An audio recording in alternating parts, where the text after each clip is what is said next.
ሰው ደጋፊ ሲሆን ያሳዝናል እንዳፈር ርጋፊ የሚመለስ ቢሆን እንደሞተ ሳይቀር የተከበራችሁ አድማጮቻችን ስርጭታችን እንደቀጠለ ነው። እንግዲህ ዛሬ በጣም ልብ ሰባሪ ዜና አሰምተናል። የመካቢ ሃይፋ የእግር ኳስ ቡድን ተጫዋች ወጣት ገና በ31 አመቱ ጋዲ ክንዴ ከዚህ ዓለም በሞት ተለይቷል። ነፍስ ይማር። የብሔራዊ ቡድኑም የብሔራዊ እስራኤል ብሔራዊ ቡድን ተጫዋች ነው። አዎ ወንድሙ ቤኒ ክንዴ ስልክ መስመራችን ላይ ነው። ያው እንግዲህ ከባድ ቢሆንም ባጭሩ ስላለው ሁኔታ ያነጋግረናል። ቤኒ ጤና ይስጥልን፣ እንደምን አመሸህ? ጤና ይስጥልን፣ እንደምን አመሻችሁ? ደህና ነን፣ እናመሰግናለን። በጣም እናዝናለን፣ የሀዘናችሁ ተካፋይ ነን። በጣም ልብ የሚሰብር ሀዘን ነው። አመሰግናለሁ። እንግዲህ መቼም ሰው ቢያልፍም ያው መነጋገር ግድ ነው ስለነበረው ነገር ስለ ስራውና እንደው ከባድ ቢሆንም እስኪ ባጭሩ ስለ ጋዲ ንገረን።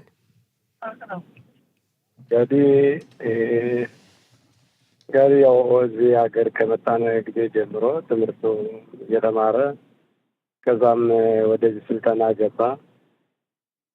ከዛ ስልጠናው ጀመረ ጊዜ ጀምሮ ያው እኔም በእርግጥ በዛን ሰዓት አባታችንም ከዚህ ዓለም ተለይቶ ነበረ። እኔ እንደ አባት ሆኜ ያው ወንድሞቼንም እናቴንም ደግፌ ውትድርና ላይ ሁኜም ከዛም ውትድርና ተጨረሱ በኋላ እነሱን ያው በተቻለ መጠን ስረዳ እስከ ዛሬ ድረስ ያው እዚህ ደረጃ እስከሚደርስ ድረስ ያው እኔ ነኝ አብሬው እንደ አባት ሆኜ ስታገል ነበረ እና ይሁን እንጂ አሁን ባልታሰበ ሁኔታ በቃ እንደዚህ አይነት በሽታ ሲያጋጥመው ለማመን ትንሽ ይከብዳል። ጋዲ ከታመመ ስንት ጊዜ ነው ከሰማን? እርግጥ የተወሰነ ጊዜ ነው። ጋዲ ከታመመ ብዙ ጊዜ አይደለም፣ አጭር ጊዜ ነው። ቢያንስ እስከ 29 ሶስተኛ ወር ያው በስፖርት ላይ አብሮ እየሰራ እየተጫወተ ነበረ። ከዛ በኋላ ራሴን አመመኝ ብሎ ራሴን አመመኝ እያለ ያው ምርመራ ሲያደርግ ኋላ ጥርሴን አለ። ከጥርሴ እዛ ሆዴን አመመኝ እንደዚህ ምናምን ነገር አለ። ያው ምርመራውን አድርግ እያልን ምናምን ያው ሀቴሳ በፊት ነው ሁሉ ነገር የጀመረ። ቅርብ ጊዜ ነው ከባድ በሽታ እንዳለበት ያወቃችሁት? ከዛ ብዙ ምርመራ ወደ ያው ሀጉ መጣ። ፔሳ ምናምን ሲመጣ ወደ እኛ ቤተሰብ መጣም ሲሰነበት ምንም ብዙ ምግብ ያው እንደ ድሮ አይደለም። በቃ ከድሮ ትንሽ ለየት ብሏል። ምንድነው ምናምን ስለው አይ ያሞኛል ምን እንደሆነ አልገባኝም ምናምን አለ።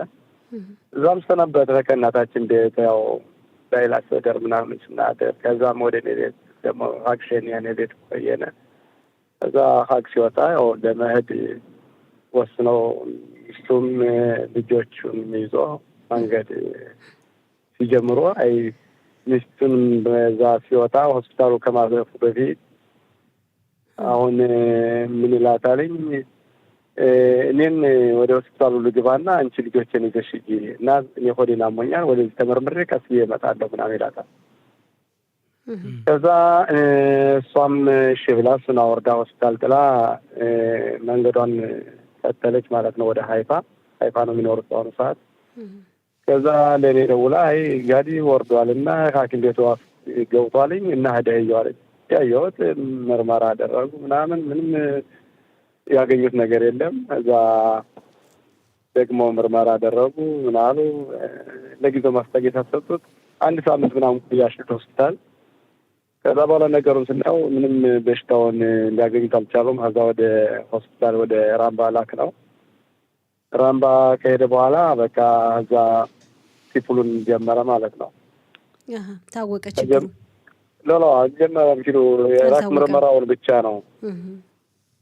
ከዛ ቆየ የተወሰነ ጊዜ ቆየ በኋላ ያው የሆነ ምርመራ ወሰዱና ነገሩ ይሄ እንዳለበት ተነገረን። በአጋጣሚ ደረስኩ። ለማየት መንገድ ላይ ነበርኩ። ደውለው የት ነው ምናምን ስለኝ አይ መንገድ ላይ ነው እየመጣሁ ነው ስለው አይሽና ምናምን አለ። ሚስቱን በአጋጣሚ በዛን ሰዓት አብረው አልነበረችም። ህፃኖች ምናምን ልታወጣ ምናምን ሄዳ ነበረች። ከዛ እሷ ጋርም ተደዋወልን ምናምን መጨረሻ ነው የደረስኩ። ደርሼ እንዴት ነው ምናምን ስለው አይ እንግዲህ ጎበዝ ሁንና በርታ ምናምን አለኝ። ምንድን ነው ምናምን ስለው አይ እንደዚህ አይነት በሽታ ዶክተሮች አለበት ብለው ነግረውኛል። እና እንግዲህ ያው እግዚአብሔር መጸሎት ነው እንጂ እና ሮክተሮች ጋር ያለን ጥንካሬ መቀጠል ያለብናል።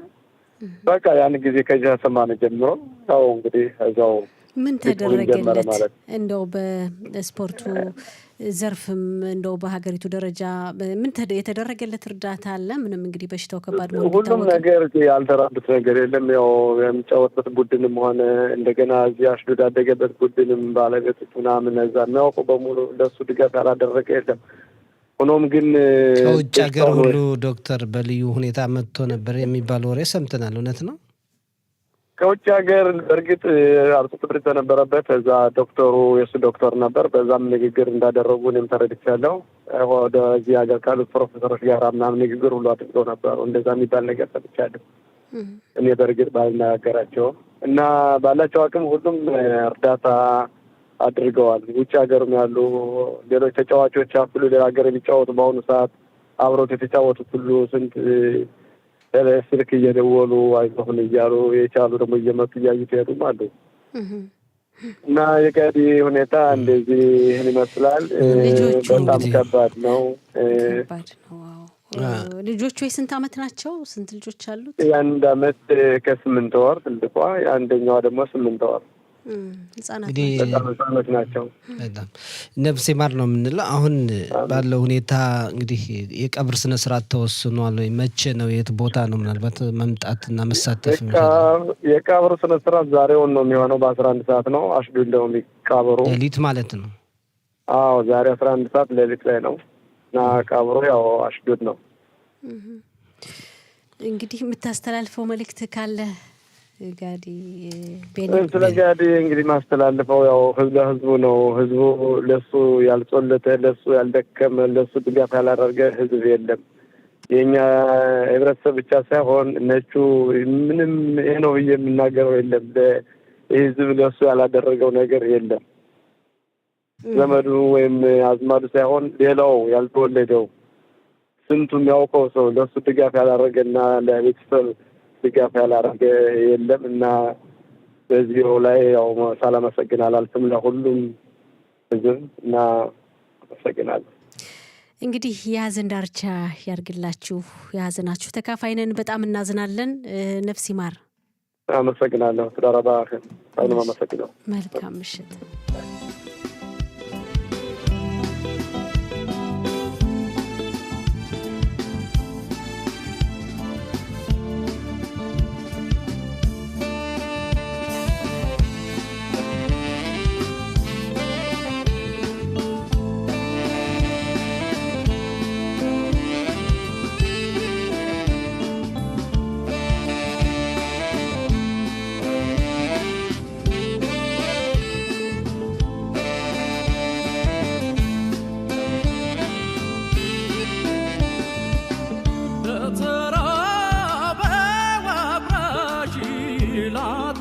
ሰው ደጋፊ ሲሆን ያሳዝናል።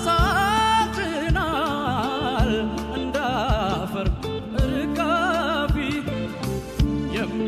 የሚመለስ ቢሆን አድማጮቻችን አሁን ደግሞ እንግዲህ በጋዲ ክንዴ አሟሟት ዙሪያ ጋዜጠኛና መምህር ከሆነው ኤሬዝ ወይም ደግሞ አትክልት ሙሉ ጋር ቃለ ምልልስ እናካሄዳለን። ኤሬዝ እንዴት አመሸህ?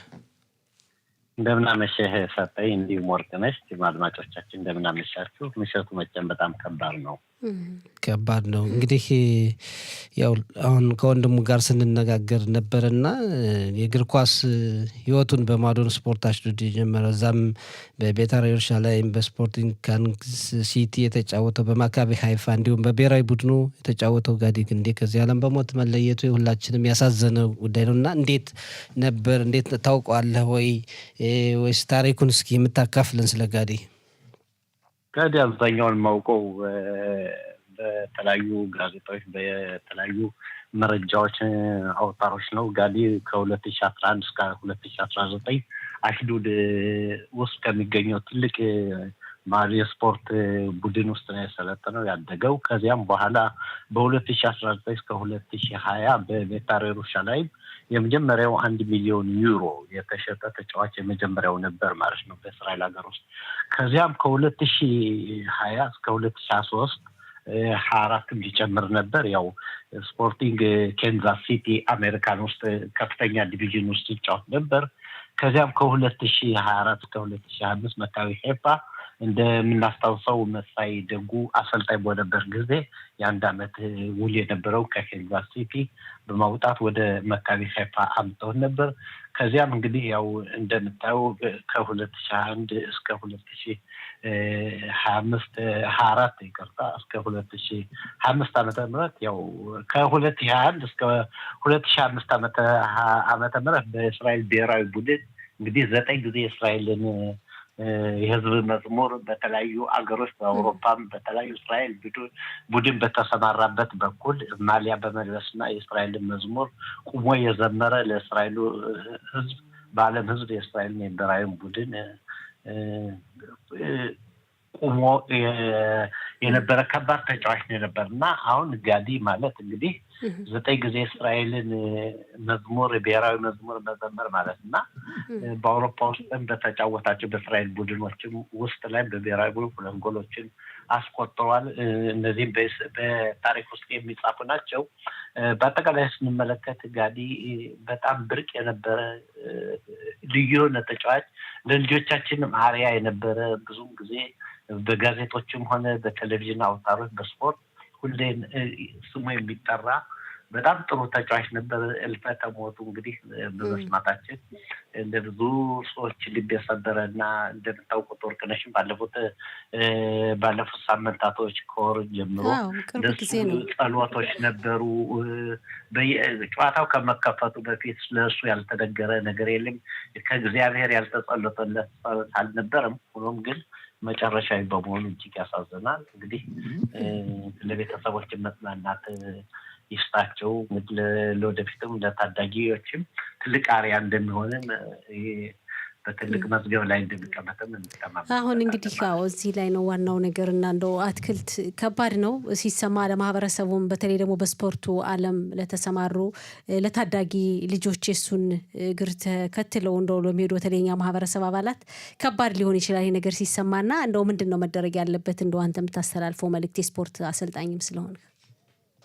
እንግዲህ የምታውቂው እንደ ጋዲ የመሳሰሉ ተጫዋቾች ከሱም በፊት የነበሩ አሁንም ያሉ በትልቅ ደረጃ በዓለም ላይ እንግዲህ ስማችን የሚያስጠሩ በትልቅ መድረክ ላይ ብዙ ወጣቶች እንደሚፈጠሩ ነው ማለት ነው። እንግዲህ ጋዲን ስንመለከት ጋዲ ማለት አንድ ትልቅ የእግር ኳስ አርያ የስፖርት አርያ ተመልካች በልጅነቱ ጀምሮ ይህን ቅድም ወንድሙ ገልጾታል። ያለ አባት ያለ ወንድሙ እየረዳውና ከዚህ ትልቅ ደረጃ ላይ የደረሰ አሜሪካን ሀገር ውስጥ በትልቅ ዲቪዥን የተጫወተ እስራኤላዊ ተጫዋች ነው። እንግዲህ ይህን ማለት ትልቅ ደረጃ ያለውና ብዙ ታሪኮች ያሉት ልጅ ነው ማለት ነው። በእድሜው ባጭሩ ጊዜ ቢሄድም በ31 ዓመቱ ከዚህ ዓለም በሞት ቢለይም የነበሩትን አመታቶች በጥሩ አርአያነት የጨረሰ ሰው ነው ማለት ነው። እና እንግዲህ ሁሉም መመልከት የሚገባው እንደ ጋዲ አርአያ መሆን አለበት። እንደ ጋዲ ተጫዋች መሆን አለ። እንደ ጋዲ የእስራኤል ሀገር ባንዲራ የሚያውለበልቡ ልጆችና ሀገራቸውን የሚያኮሩ ልጆች እንደሱ ያሉ መፈጠር ይኖርባቸዋል ማለት ነው። እና አሁንም ያሉት ቀላል አይደለም። ለቤተሰቡ፣ ለደጋፊዎቹ፣ ለወዳጆቹ፣ ለቤተሰብ የደረሰው ሀዘን ቀላል አይደለም። እንግዲህ ፈጣሪ ያለው የሁላችንም ጊዜው ይለያያል እንጂ ወደዛ ማንገር ነው። እንግዲህ አንድ ፈጣሪ የፈቀደው ነገር ነው የሆነና መጠንከር ነው። እሱ የሚታወስባቸው እሱ እንዲታወስ እሱ በስሙ ብዙ ነገሮች እንዲሰራ እንግዲህ የማህበረሰቡም የስፖርት ቡድን አባላትም ትልቅ ድጋፍ ያስፈልጋል። እሺ ትክክል።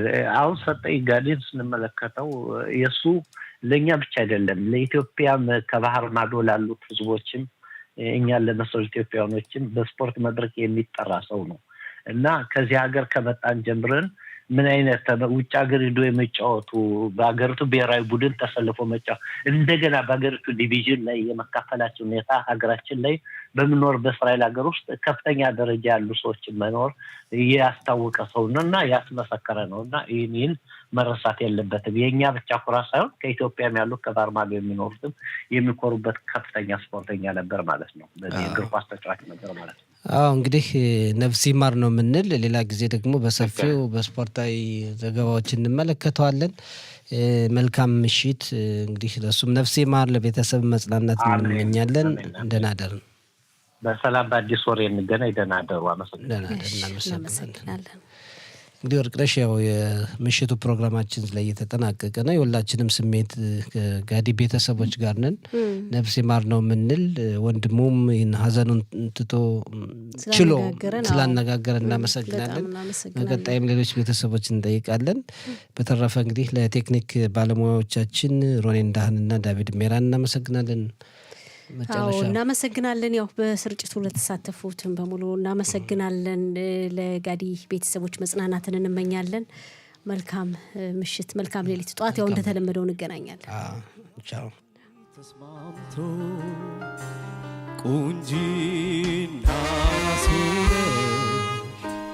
ውበት ነፍስ ሕይወትን ዘርቶ መጠሪያ ያልተገኘ የሚሆንሽ ላንቺ ተስማምቶ ቁንጂና ራሱ ነሽ ውበት ነፍስ ሕይወትን ዘርቶ